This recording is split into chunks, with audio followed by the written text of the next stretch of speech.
아들이 자기 아내에게 가스라이팅을 당하는 것 같습니다.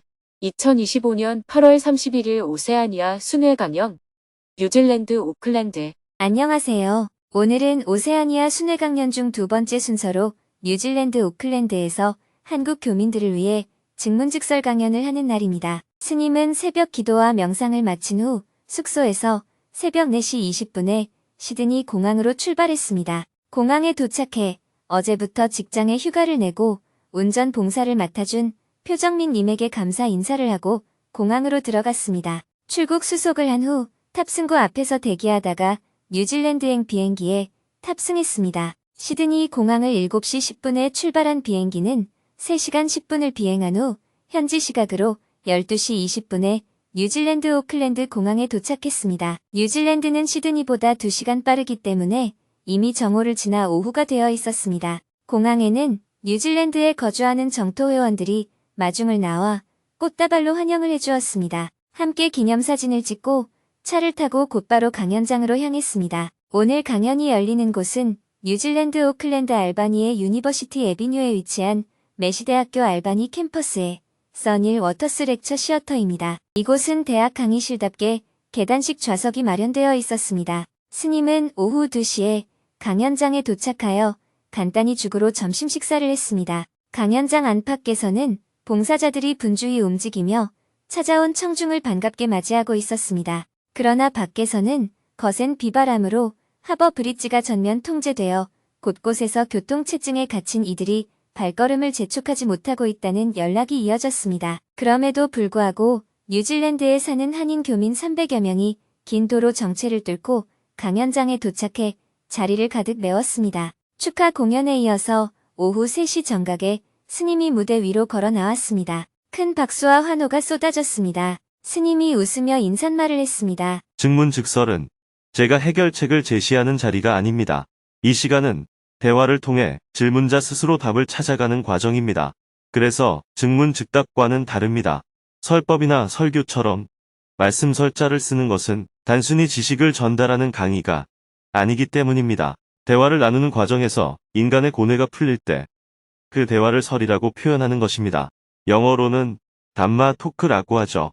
오늘 이 자리에서도 허심탄회하게 대화를 나눠보겠습니다. 보통 사적인 이야기는 둘이서 나누는 것이 좋지만 이 시간은 돈을 받고 하는 개인 상담이 아니라 많은 사람이 함께 듣고 도움을 받을 수 있는 공익적 성격을 띱니다. 따라서 대화를 공개하는 점을 양해해 주시고 대신에 여기서 나눈 이야기를 개인적으로 촬영하거나 녹화해서 밖으로 알리는 일은 하지 말아 주시기를 부탁드립니다. 이어서 사전에 질문을 신청한 분들부터 손을 들고 스님에게 질문을 했습니다. 강연의 말미에는 현장에서 즉석 질문도 받았습니다. 2시간 동안 7명이 스님과 대화를 나눌 수 있었습니다. 다양한 사연을 지닌 분들이 스님에게 삶의 지혜를 구했습니다. 그중 한 분은 아들이 아내로부터 심각한 가스라이팅을 당하고 있는 것 같다며 부모로서 어디까지 신경을 써야 하는지 조언을 구했습니다. 아들이 자기 아내에게 가스라이팅을 당하는 것 같습니다. 저는 아들이 한 명 있는데 부인한테 가스라이팅을 심하게 당하고 있습니다. 고부 갈등이야 저도 이해해요. 그런데 제가 이 문제를 스님께 여쭙는 이유는 상황이 매우 심각해 보이기 때문입니다. 예전에 한국에서 가스라이팅 피해자가 절벽에서 뛰어내리라는 말에 뛰어내려 목숨을 잃은 사건이 있었잖아요. 그때는 남의 일이라고 생각했는데 지금 제 아들이 그런 상황에 처한 것 같습니다. 아들은 원래 긍정적인데 어느 날 갑자기 죽고 싶다고 하더라고요. 며느리가 중국 사람인데 연애할 때부터 저를 경계했습니다. 결혼식도 둘이서만 했고요. 아들이 죽고 싶다고 해서 급히 찾아갔더니 집에 들어오지도 못하게 막았습니다. 9시간을 운전해 갔는데도 앉지도 못하게 하고 인사도 하지 말고 당장 나가라고 했습니다. 그 정도까지는 고부 갈등일 수 있어요. 그런데 더 심각한 건 제게 문을 열어주던 아들이 며느리가 경찰에 신고하겠다고 하자 바로 전화기를 들어 신고하려고 했다는 겁니다. 며느리가 지금은 아니야 라고 말하자 아들이 차분히 기다리는 걸 보고 이건 단순한 갈등이 아니라는 생각이 들었습니다. 이렇게 심각한 상황을 알면서도 제 인생에만 집중해야 하는지 아니면 조금이라도 신경을 써야 하는지 갈등이 됩니다. 우선 아들이 죽고 싶다 라고 말한다면 그것은 이미 우울증 증상입니다. 정신질환은 병이기 때문에 치료가 필요합니다.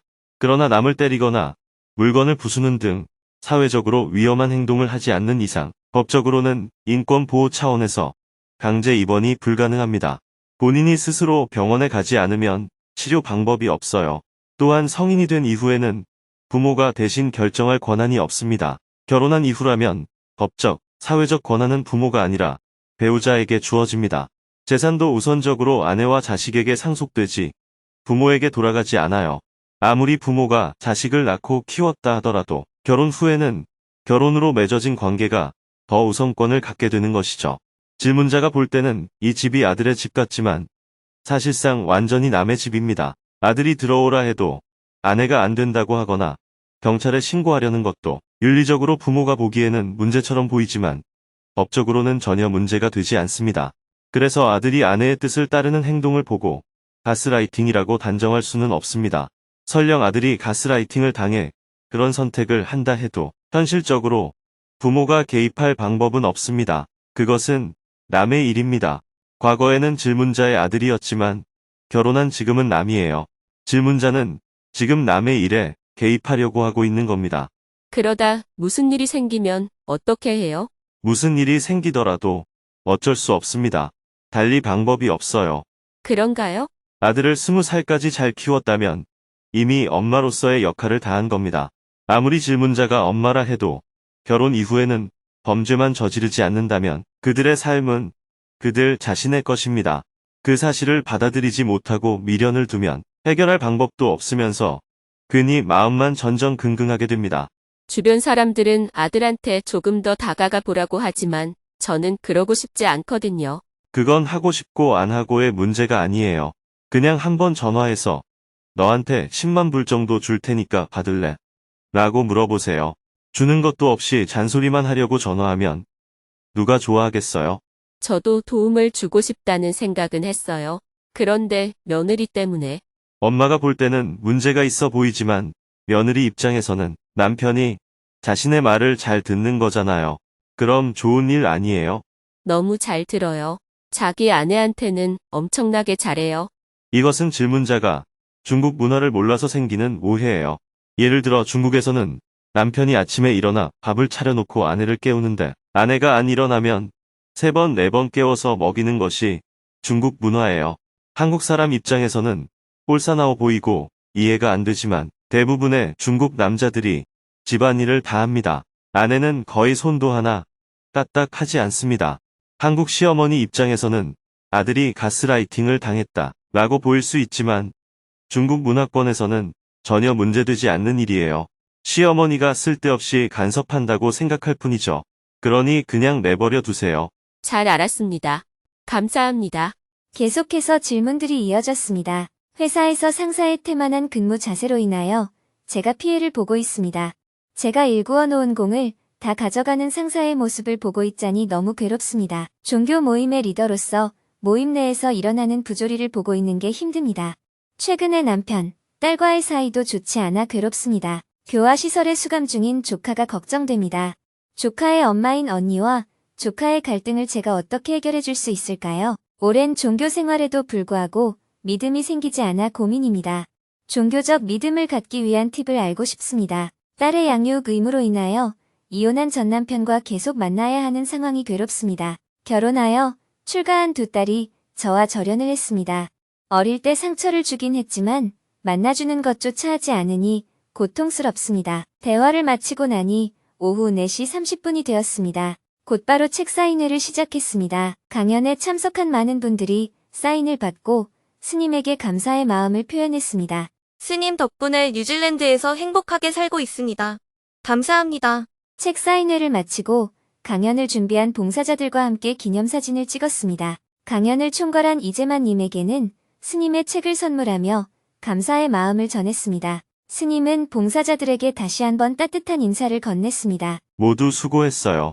사실 봉사자들은 이번 강연을 위해 300석 규모의 공간을 예약했지만 사전 접수 인원이 440명에 달하자 옆 강의실까지 빌려두었다고 합니다. 늦게 도착하는 분들은 영상으로라도 볼 수 있도록 준비했던 것입니다. 그러나 폭우와 강풍으로 인해 실제로는 300여 명만 참석해 결국 한 강의실에서만 진행하게 되었습니다. 강연 총괄 이재만 님이 날씨가 도와주지를 않아서 라며 아쉬움을 전하자 스님은 미소를 지으며 날씨가 많이 도와줬구만 하고 말했습니다. 그 순간 봉사자들의 마음속 아쉬움이 풀리며 웃음이 터져 나왔습니다. 이어서 스님은 정토회 합동회의에 온라인으로 참석해야 해서 봉사자들에게 양해를 구하고 곧바로 숙소로 이동했습니다. 봉사자들은 강연장 뒷정리를 한 후 묘덕 법사님과 함께 마음 나누기 시간을 가졌습니다. 딸이 뇌종양을 앓고 있지만 제가 해줄 수 있는 게 없었습니다. 그런데 오늘 딸과 함께 강연장에 와서 직접 법륜 스님 말씀을 들을 수 있게 되어 너무 감사했습니다. 저는 가톨릭 신자였지만 법륜 스님의 유튜브를 보며 힘을 얻은 인연으로 불교대학과 경전대학에서 공부하게 되었습니다. 불과 1년 만에 제 삶이 완전히 달라졌습니다. 오늘 이 자리는 저에게 축제이자 선물 같은 시간이었습니다.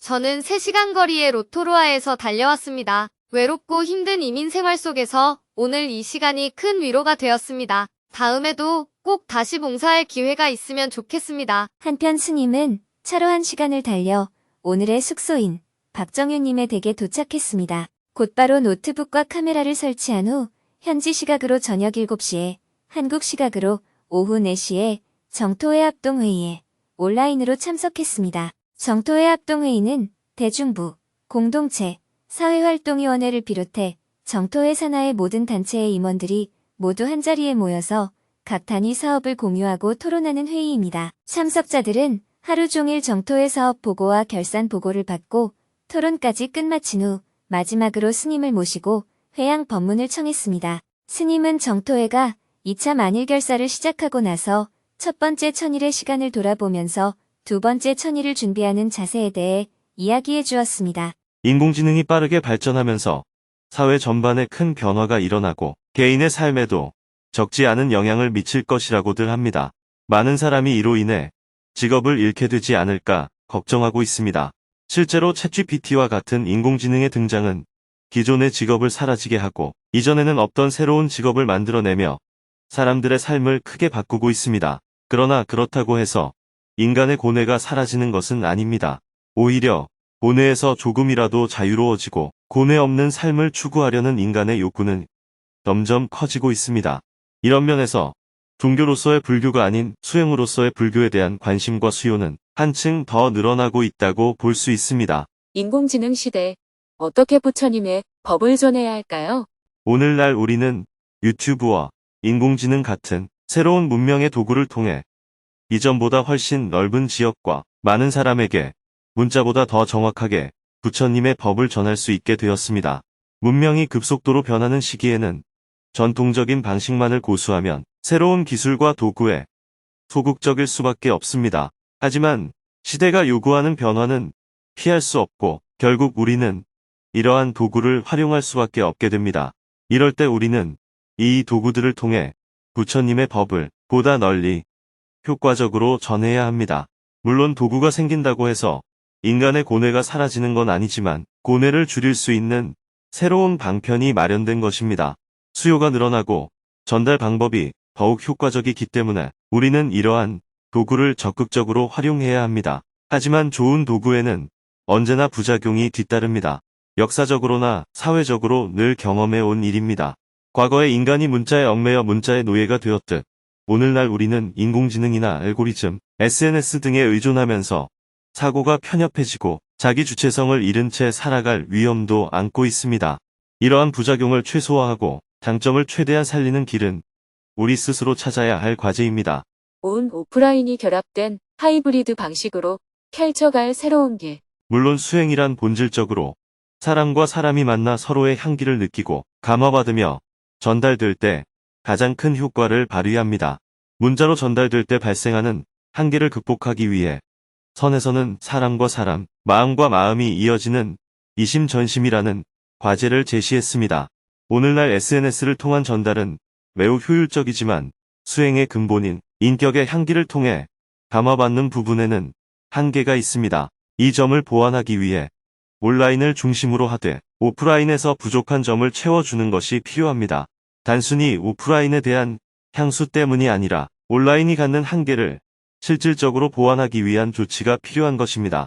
얼마 전 정토회 회원들과 간담회를 했는데 어떤 분이 온오프라인을 섞어 활용하는 방식을 하이브리드 방식이라고 자동차 용어를 빌려 표현하기도 하던데요.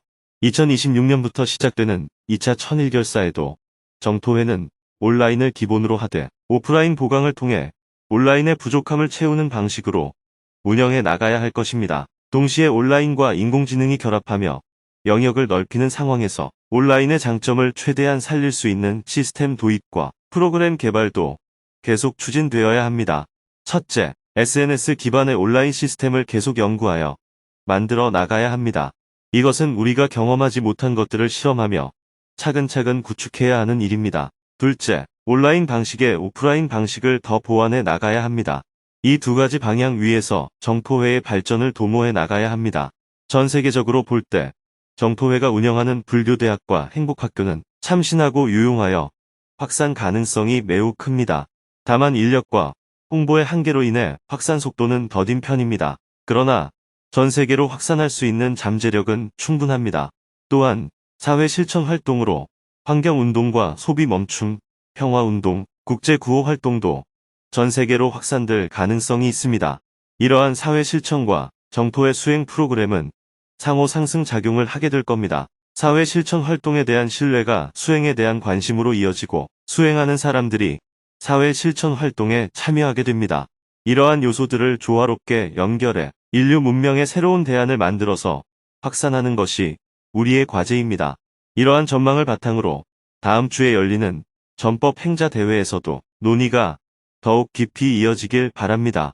여러분의 논의가 내년 2차 천일결사의 방향을 잡고 기반을 조성하는 데에 큰 힘이 되었으면 합니다. 사홍서원으로 정토회 합동 회의를 모두 마쳤습니다. 회의를 마친 후에는 저녁 식사를 하고 원고 교정과 여러 가지 업무들을 본 후 잠자리에 들었습니다. 내일은 오전에 오클랜드 공항을 출발하여 호주 퀸즐랜드주의 브리즈번 공항으로 이동한 후 저녁에는 브리즈번에 사는 한국 교민들을 위해 직문직설 강연을 할 예정입니다.